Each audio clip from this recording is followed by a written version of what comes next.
Magandang araw. Maaga nga pala ako bumaba ngayon dahil chinat nga ako ng dalaga namin kagabi na magpapasama daw siya sa dermatologist. Kaya naman, pumunta na nga pala ako dyan sa bahay ng driver namin dahil kakatukin ko na nga, gigisingin ko na rin siya para ma-start niya na yung sasakyan.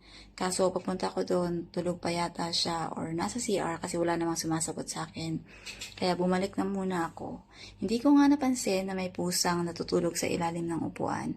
Bigla nga siyang dumaan dyan. Pag daan ko, yun nga pala yung pusang gustong-gusto kong paamuhin. Binibigyan ko nga siya ng pagkain tuwing umaga, tuwing bababa kami. Kaso ang hirap niya talagang paamuhin dahil natatakot siya sa tao. Umikot nga ako at doon na lang ako dumaan sa kabilang pinto para kunin yung susi sa loob ng bahay. Dahil ibang sasakyan pa lang gagamitin namin ngayon. So ako na lang muna yung nag-start habang nag-CCR pa ang aming driver. Naglalaga nga pala ako ng itlog sa taas kasi kakain nga muna sana ako bago kami umalis. Kasi nga bawal kumain sa labas at baka mahuli ako ng mga pulis. Bawal kasing kumain sa labas. Pag nakita kanila ay may fine.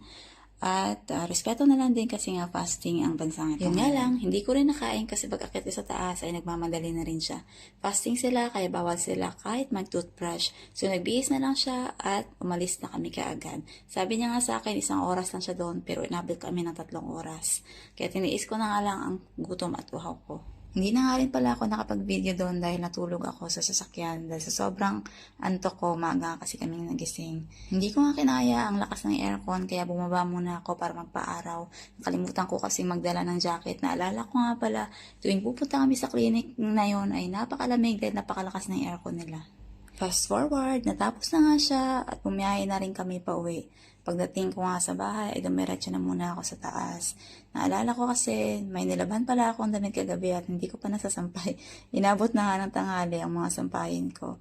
Pagkatapos ko nga rin pala magsampay, dumiretso na ako sa kusina para kainin yung itlog na niluto ko kanina.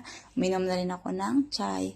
At sakto tumawag si madam, meron daw agarat or delivery galing sa Talabat na in-order niya. Muna yung pagkain ko bago ako bumaba kasi alam ko na advance si madam palagi. Kahit nasa kanto pa lang yung driver, pabababain ka na niya para maghintay dun sa labas.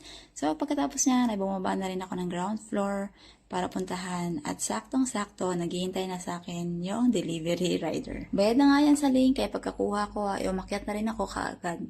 Matahimik nga ang paligid ngayon kasi tulog pa ang mga tao dahil sa gabi sila lahat gising. So pagkahapon pa nga pala lulutuin yung mga yan kaya nagpahinga na rin muna ako pag akyat ko ulit sa taas. So yun lang po. Salamat sa panonood. Till next video. Bye bye.